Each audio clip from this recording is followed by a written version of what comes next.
اور جب یہ لوگ سمجھیں گے کہ یہ لوگ اس طرح کا پروٹیسٹ کر رہے ہیں تو شاید یہ آئندہ اس طرح کی جرات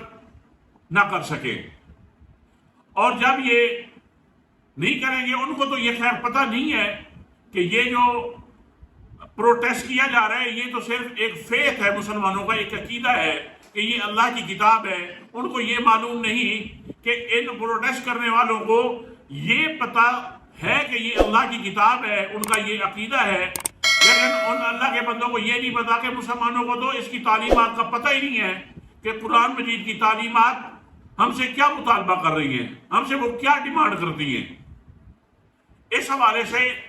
تو میں تو یہی گزارش کروں گا کہ خدا کے لیے خود بھی قرآن مجید کو سمجھنے کی کوشش کریں، کیونکہ اپنے مقتدر حقوں سے تو یہ امید نہیں ہے. یہ تو قرآن مجید کے حوالے سے خود بھی جاہل ہیں اور عوام کو بھی جاہل رکھنا پسند کرتے ہیں.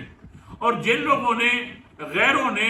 غیر مسلموں نے اس قرآن مجید کو سیکھا لیکن ہم نے اس کو تلاوت کی حد تک کافی سمجھ لیا، اس وجہ سے آج سارے کے سارے مسلمان محکوم ہو گئے، مغلوب ہو گئے اور وہ لوگ اس دنیا پہ چھا گئے. وجہ یہ تھی کہ انہوں نے قرآن مجید سیکھا، انہوں نے قرآن مجید کے ذریعے اس دنیا میں ترقی کی، اپنا ماحول امپرووڈ کیا، لیکن ہمارا حال وہی کہ ہم تلاوت تک محدود رہ گئے. ایک سورت ہے سورۃ المومنون، جس میں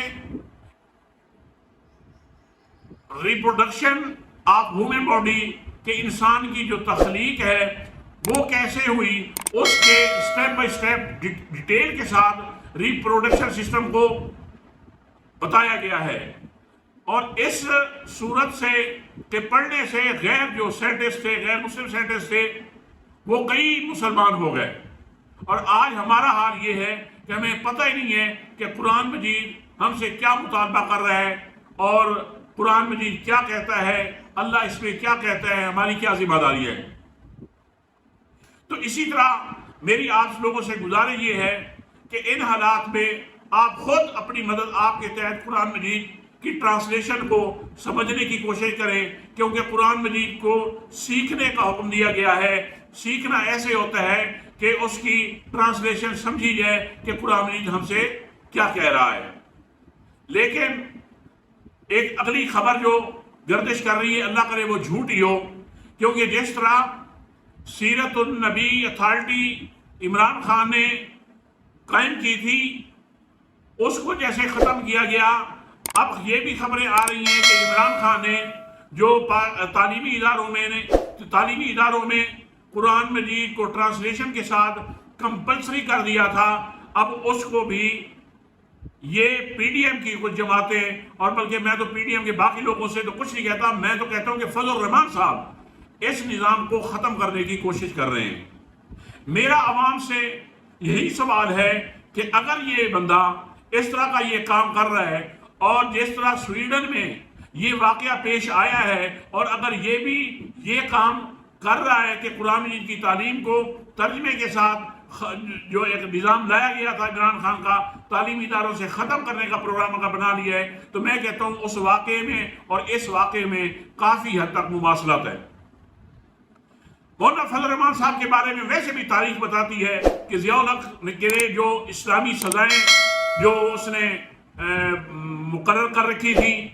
اس اسلامک آرڈیننس کو ختم کرنے میں بھی مولانا فضل الرحمان صاحب کا بڑا ہاتھ رہا ہے، کیونکہ اس وقت یہ بھی بے نظیر صاحبہ کے اتحادی تھے. مولانا فضل الرحمان صاحب ان کا حالانکہ یہ ان سب کی ذمہ داری تھی، یہ تو اس بات میں خوش ہوتے کہ پورے کے پورے عوام اب یہ قرآن مجید کو سمجھنے لگیں گے، لیکن افسوس کہ ان کے دل میں عجیب قسم کا بغض ہے اور عناد ہے کہ وہ اس چیز کو پسند نہیں کرتے، کیونکہ وہ یہ کام عمران خان نے کیا ہے. عمران خان کا ایاک نعبد و ایاک نستعین یہ کہنا بھی اس اللہ کے بندے کو گوارا نہیں ہے. تو میں کہتا ہوں یہ اللہ کا ایک بہت بڑا ایک میں تو اسے عذاب سمجھوں گا کہ جب بندہ اس مخالفت میں چلا جاتا ہے تو یہ اللہ کی طرف سے ناراضگی ہوتی ہے. میں تو کہتا ہوں یہ حضرت وہی ایک مولانا صاحب سیاسی نہیں ہے بلکہ سنیاسی ہیں. سنیاسی آپ شاید سمجھتے ہوں گے یہ بھی مداری قسم کے لوگ ہوتے ہیں، یہ بھی جب سادہ لوگوں کو اکٹھا کرتے ہیں اور وہاں پہ اس طرح کی بات کرتے ہیں کہ اس بات میں انتہا درجے کا سسپینس ہوتا ہے، اس سسپینس پہ ان لوگوں کو، سادہ لوگوں کو پہنچا کر وہیں پہ روک لیتے ہیں، پھر اس کے بعد اپنا سودا بیچنا شروع کر دیتے ہیں۔ تو ان حالات میں مولانا صاحب سے بھی گزارش ہے کہ خدا کے لیے اس عمر میں اللہ سے ڈر جائیں، ہم اللہ کی رضا والی زندگی کی طرف لوٹ آئیں۔ ہمیں چاہیے کہ ہم حق اور سچ کا ساتھ دیں اور اپنی عاقبت بھی اور دوسروں کی عاقبت بھی خراب نہ کریں۔ تو محترم، اسی کے ساتھ ہی اجازت چاہتا ہوں۔ السلام علیکم ورحمۃ اللہ وبرکاتہ۔